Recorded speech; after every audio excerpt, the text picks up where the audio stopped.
Добрый день, дорогие слушатели подкаста. Сегодня у нас продвижение идеологемы независимости и патриотизма в рамках республиканского проекта «Тамерлас». Сегодня у нас в гостях замечательный человек Паламарчук Борис Викторович, сопредседатель клуба молодых ученых, член научно-экспертной группы Ассамблеи народа Казахстана Павлодарской области, магистр социальных наук, научный сотрудник Института социально-политических исследований НАУ Торайгыров университета. Борис Викторович, добрый день, как у вас дела? Добрый день, все отлично, спасибо за приглашение. Экзамены у студентов заканчиваются, и все уже на таком, как говорит молодежь, чили-расслабоне. Поэтому приятно встретиться, поговорить о важных вещах с молодежью. Очень-очень взаимно. Получается, вы родились практически в период распада Советского Союза. И можно ли вас назвать одним из первых представителей поколения независимого Казахстана? Скажите, что для вас вот именно это означает? Да, родились мы в неспокойное время, но тут, скорее всего, наверное, родители почувствовали вот эту всю перестановку, когда они легли образно спать в одной стране, проснулись в другой стране.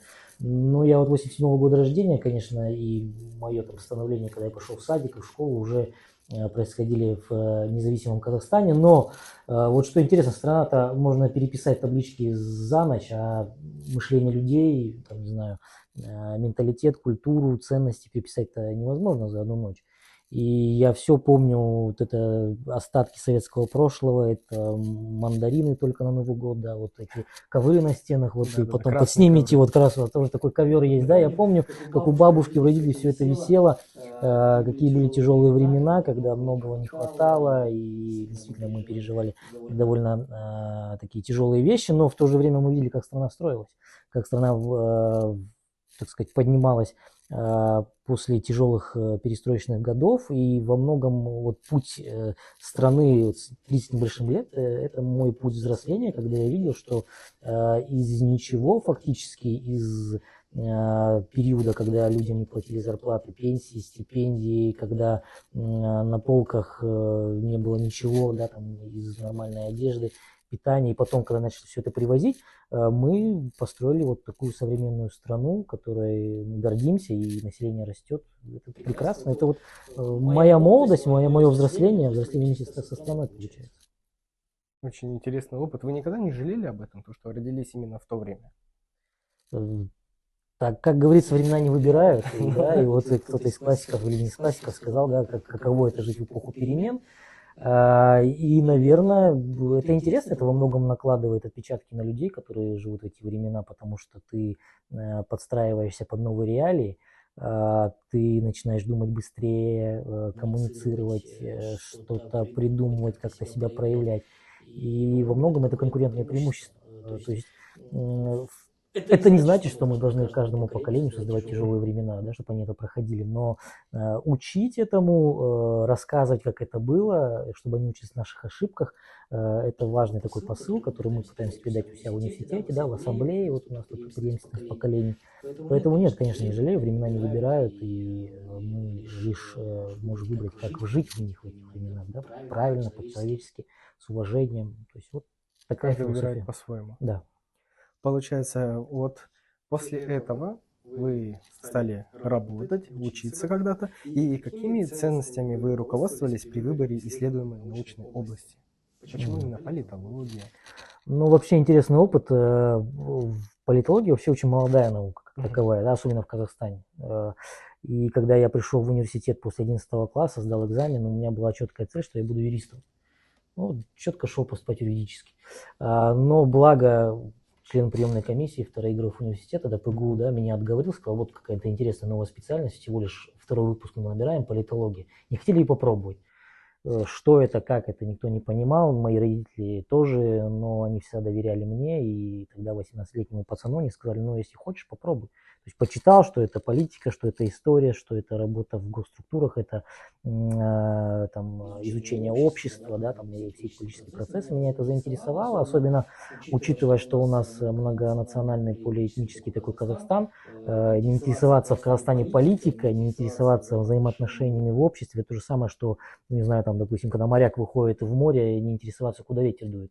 Да, то есть тут ненароком ты хочешь не хочешь, узнаешь другие культуры, другие языки, учишься с этим жить. взаимоуважительно, да, поэтому это все наслоилось, и довольно интересно, так, когда ты в школе, в садике там видишь, что кроме тебя здесь еще есть казахи, украинцы, немцы, там, дунгане, у каждого свой какой-то язык, у каждого своя какая-то культура, она что-то же объединяет, и понять это, понять, как это сохранить, да, вот с этим я пришел. Понятное дело, что вот тоже, наверное, пришли, когда в журналистику 18 лет, особо не понимали, что и как. Да. Но по мере продвижения я наслаивал на себя какие-то новые компетенции, новые увлечения и понимал, что это действительно мой путь, это мне интересно, и я хочу в этом участвовать. И после этого, после учебы вы захотели преподавать, правильно? После учебы нет, не сразу преподавать, ну, не знаю, да. Я безмерно благодарен своим педагогам, учителям, которые говорят в университет, но когда ты 4 года грызешь гранит науки, причем так отчаянно, вот у меня был комплекс отличника, благо я от него, наверное, избавился, потому что считаю, что со временем пришло понимание, что невозможно быть перфекционистом, идеалистом. Но тогда, когда я заканчивал 4 курс, у меня было стойкое ощущение, что я настолько нагрызся все, что я хочу выйти, что-то делать по-другому. И я вышел и пошел в общественность, устроился работать в партию, небезызвестную крупную партию, да, где меня с распростертыми объятиями приняли, потому что у них таких специалистов не было, квалифицированных. Да, то есть, да, действительно, были ребята, общественники активные, но они все приходили из разных структур. Кто-то журналистов заканчивал, кто-то ГМУ, кто-то просто вообще какой-нибудь там технарий, энергетик. Я пришел в партию, поработал, и буквально 7-8 лет коллеги на меня вышли и сказали, ну слушай, может, будешь передавать свой опыт молодежи? Я говорю, давайте попробуем, и это затянуло, и я очень доволен этим. Получается, изменилось ли в вашем понятии после того, как вы начали работать в политологии, также закончили университет, роль семьи, школы в обществе и в формировании самих этих ценностей? Ну, тут, как сказать, по идее, роль семьи, общества, да, там, государства, окружения, оно, по сути не меняется. Концепция остается, да, вот суть сама, что базовое воспитание мы получаем в семье, это безусловно, да, это все книги научные говорят, и практика нам говорит, что семья – это исходник нашего образования. Потом мы начинаем социализироваться в школе, в университете, на рабочем месте, в коллективе, в обществе и так далее, и так далее. То есть все это есть сейчас.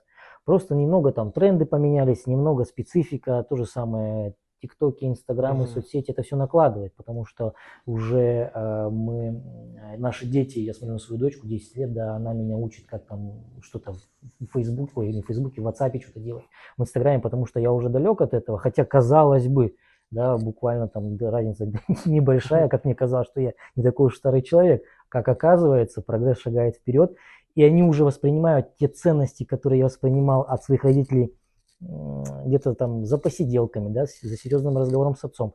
Она уже во многом впитывает уже оттуда, но, что важно, она не воспринимает их сначала как истинно верно, она со мной советуется. То есть, пап, я вот там посмотрела, правда это или нет, то есть так или нет. То есть это вот необходимо сохранять. Все-таки, да, учитывая нашу цифровизацию, учитывая наши социальные сети, делать так, чтобы семья закладывала базис.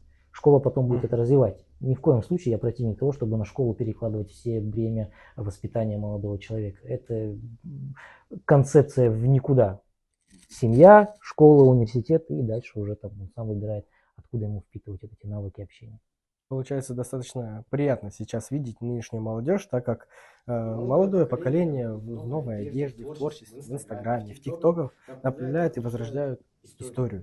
То есть, получается, как вы считаете, как можно сохранить эти ценности в условиях меняющегося сейчас мира?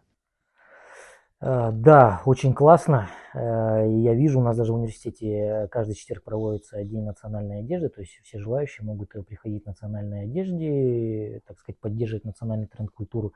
И наши дизайнеры очень классно сейчас на этом, и зарабатывают, во-первых, во-вторых, продвигают культуру, да, то есть красивые концептуальные вещи появляются. И в целом это классно, и музыка у нас развивается, и телевидение, и дизайнерские какие-то решения, и одежда, как вы сказали.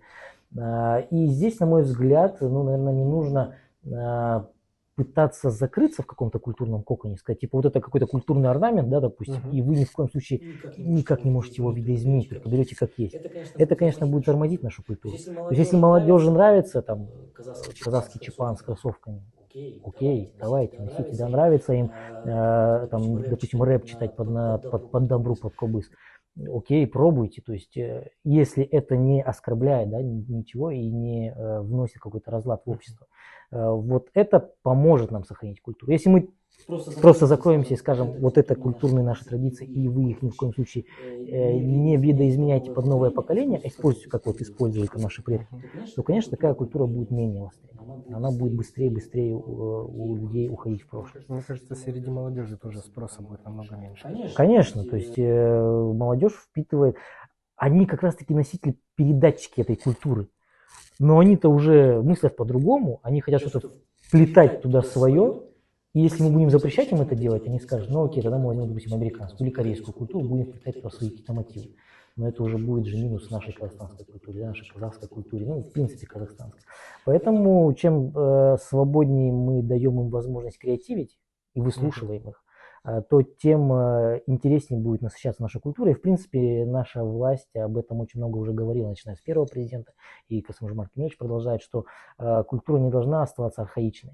То есть те культурные ценности, которые общество не воспринимает уже сейчас, и они откровенно уже архаично тянут нас назад, мы должны от них отказаться.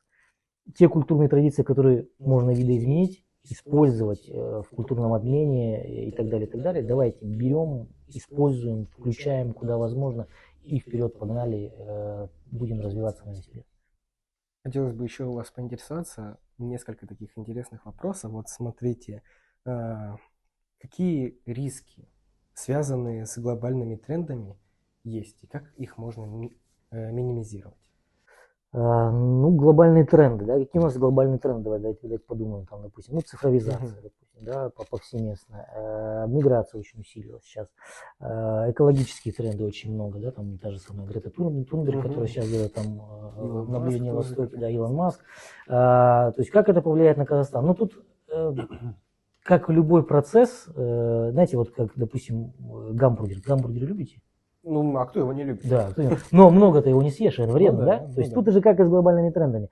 То есть если бестолково использовать цифровизацию, то необдуманно, то получается мы будем очень резко реагировать, негативно резко реагировать на всякие вбросы, фейк-ньюсы, да, то есть если просто так потреблять контент, его не осознавая. Миграция, если допускать, что и признавать, что ну ладно, там, не нравится человек, пускай уезжает. Если к таким подходам подходить, то мы никогда не задумаемся, а почему он уезжает? Почему внутри что-то не оставило его в нашей стране? Этот вопрос, да? Экология, само собой, тоже разумеющаяся. То есть декларативно говорить о каких-то экологических трендах, но при этом, выходя там, на улицу и вдыхать смог, вы сразу прочувствуете, что вы должны на это как-то повлиять. Поэтому вот эти тренды, они в принципе во всем мире, они влияют на нас, но в то же самое время мы должны четко их принимать, пропускать через себя и делать их полезными.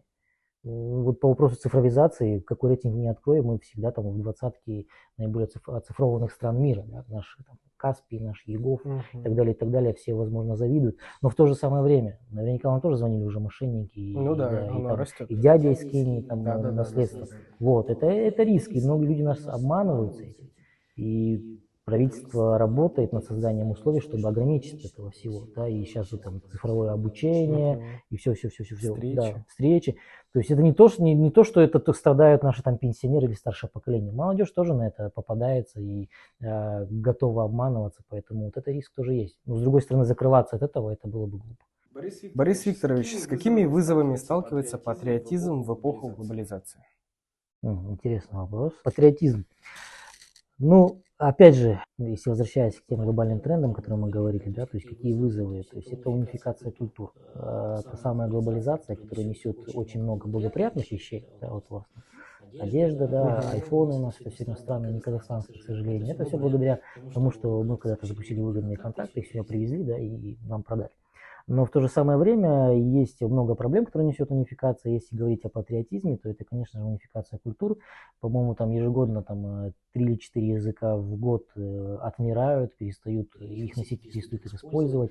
Слава богу, казахскому, русскому языку, да, и языкам, которые используются на территории Казахстана, это не грозит. Но риск всегда есть. Если мы не используем культуру, не бережем ее, соответственно, чем нам потом гордиться? Теми же бургерами, да, или айфонами, которые не у нас произведены. Вот, это риск первый. Второе, то, что, к сожалению, люди, которые покидают Казахстан в силу тех или иных причин, некоторые из них теряют, опять же, связь с Казахстаном и теряют всяческие корни. Есть, конечно, большие крупные диаспоры во всем мире казахов, да, или выходцев из Казахстана, которые поддерживают связь с родиной, празднуют праздники, там, поздравляют родственников, приезжают сюда в гости. Они как бы все равно патриотизм сохраняют, такие патриотические чувства. Но некоторые полностью отказываются от всего и становятся такими людьми мира, да, космополитами, у которых нет ни родины, ни родного отечества. Тоже имеют право на жизнь, но это, опять же, не плюс нашей культуре, нашей истории.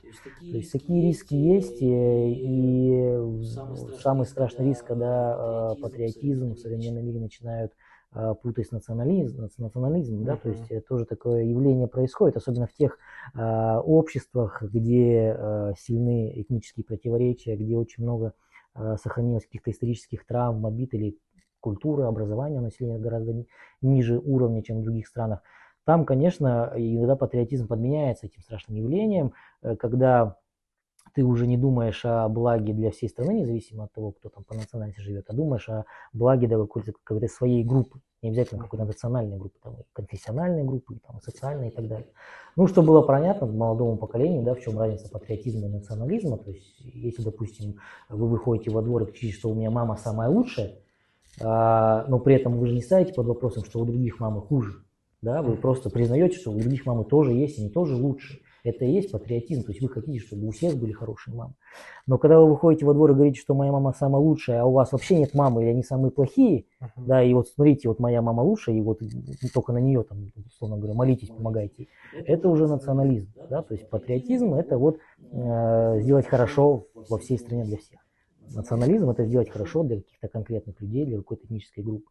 И, конечно, история полна примеров самых ужасающих, когда были такие периоды, когда под соусом патриотизма, под красивым блюдом патриот поддавали, вернее, идеи националистические. И это, ну, страшно, тут не хотелось бы кидать цифры жертв, которые были в тех или иных странах, но это было и в развитом обществе, это было и в развивающихся странах. То есть тут нет корреляции от того, что типа, если страна там супер образованная, супер современная, эффективная, в них такого не может быть. Нет, и в них тоже бывало. То есть здесь все зависит от того, как выстраивается система образования, как сохраняется культура, как защищаются этнические меньшинства, да, как политики себя ведут. Факторов очень много. И угроз, соответственно, тоже очень много. Получается, в этом году Ассамблея народа Казахстана празднует свое 30-летие. За этот юбилейный срок в целом какие результаты были достигнуты Ассамблеей народа Казахстана? Ну, 30 лет уже такая совершеннолетняя, да, зрелый такой институт, если говорить мерками человеческой жизни, но, опять же, если брать историческими мерками, то только в самом начале пути. Но, тем не менее, я вот как только закончил университет и начал жить общественной жизнью, активно взаимодействовал с ассамблеей, и вспоминая этот период, ассамблея у нас ограничилась в основном какие-то этнические праздники. Это вот ассамблея обязательно должна присутствовать на Наурызе, на 1 мая, да, там и, возможно, еще на каких-то там праздниках, красивые одежды, песни, пляски. К сожалению, вот в те времена роль ассамблеи вот ограничивалась вот этим. Но, ну, опять же, если брать сравнение с человеческим развитием, да, что мы ждем от ребенка в юном возрасте? Когда он нам встанет на стульчик, прочитает стишок, да? Но со временем взросления ассамблея сама стала понимать, что ресурсов-то и амбиций, и возможностей гораздо больше. И вот это взросление, опять же, происходило у меня на глазах, когда в ассамблее начали создаваться какие-то клубы по интересам. Сначала, да, это были этнические какие-то культурные объединения, которые не только там учили плясать, там, петь, но и начали преподавать свой язык. Это уже большой шаг вперед, да, преподавание языка уже подразумевает, что нужны какие-то специальные знания. Дальше больше. Ассамблея начала активно включаться в разработку каких-то политических концептов. Ассамблея начала иметь своих представителей в Мажилисе, сейчас в Сенате. Это уже не просто какой-то консультативный орган, это уже политический орган, это политический актор на нашей политической арене. Я, как представитель научного сообщества, несколько лет назад был приглашен в научно-экспертную группу. То есть ассамблея, разрабатывая сегодня свои какие-то программы развития, не берет уже из потолка, ну, как чувствует сердце, да, как оно, да, а уже обращается к научному сообществу, продумывая, правильно это или нет. Институт медиации был открыт, да, то есть ассамблея поняла, что в современном мире этнические конфликты, они отличаются от других конфликтов, видов конфликтов, и к ним нужен подход совершенно другой. И начинают работать медиаторы, и это классное такое нововведение, это то, что мы сейчас можем, как говорится, во весь мир отправлять. Вот меня часто спрашивают, чем может похвастаться Казахстан, какая у нас имиджевая такая составляющая. Ну, давайте будем фишку преподносить нашего этнического многообразия, этнического мира, и как мы это делаем, как мы урегулируем конфликты, как мы сохраняем культуру. Не у всех стран это получается. Поэтому вот это основные успехи ассамблеи, их можно называть, но самое, что меня радует, что предела я пока не вижу. Еще есть ступени, что можно расти, куда двигаться дальше. И сейчас уже, насколько я знаю, в ЕНУ в Астане есть кафедра, которая выпускает чисто этнополитологов для работы в ассамблеях, да, в государственных органах по этнической направленности. Это тоже большой шаг вперед. И ассамблея оказывает поддержку, ну, мягко скажу, да, там, не выбивая гранты для учащихся, которые хотят заниматься этой работой, ну, как-то включая свои рычаги, когда на эту специальность обращают внимание и понимают, что она актуальна, давайте предоставим ей дополнительные возможности, потому что это важно в будущем. Поэтому 30 лет такой большой срок, и есть определенные успехи, но есть определенные заделы, куда расти. Это самое главное. И хотелось бы еще сказать, чтобы привлечь больше молодых людей к деятельности Ассамблеи народа Казахстана, какую идею, пожелание или совет вы бы передали будущему поколению как главный урок независимого Казахстана? Я всегда говорю, обычно с высоких трибун звучит, что молодежь наше будущее. Да уже нет, это не происходит, молодежь уже наше настоящее. Если мы сейчас не скажем им, как это делать, и самое главное, не поймем, как они хотят это делать, то у нас не получится нормальная молодежь, я так считаю.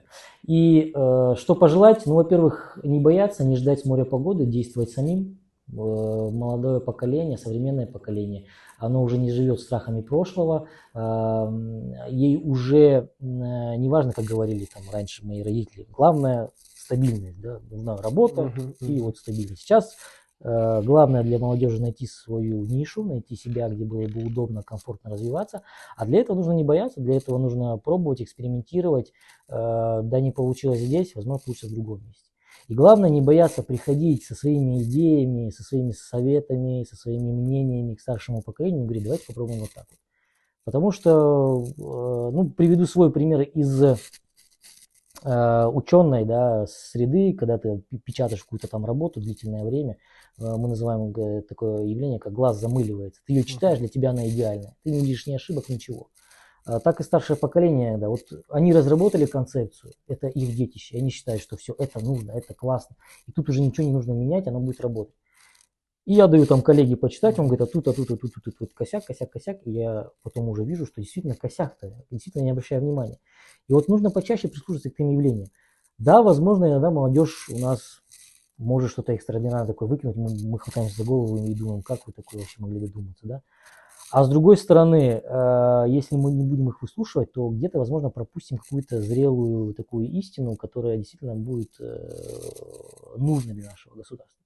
Поэтому задача старшего поколения – слушать молодежь, задача молодежи не бояться говорить старшему поколению. Конечно, как принято в нашем казахстанском обществе, тактично, вежливо. Да, то есть это вот что у нас не отнять, как у государства, которое находится посредине Европы и Азии, у нас есть амбиции европейские, но при этом есть уважение восточное. Да, и это прекрасно совмещается в казахстанских людях. Мы пробиваемся, мы не боимся экспериментировать, но при этом мы отдаем уважение тем людям, которые стояли у истоков нашего государства и всегда готовы послушать аксакалов. Поэтому молодежи успехов, творите, сочиняйте, дерзайте, и все получится. Казахстан молодая нация. И действительно, молодежь сейчас уже в руководящих позициях все больше и больше занимает места. Ну, а на этой прекрасной ноте хотелось бы завершить наш подкаст. С нами в гостях был Борис Викторович Паламарчук. Будьте здоровы! Спасибо.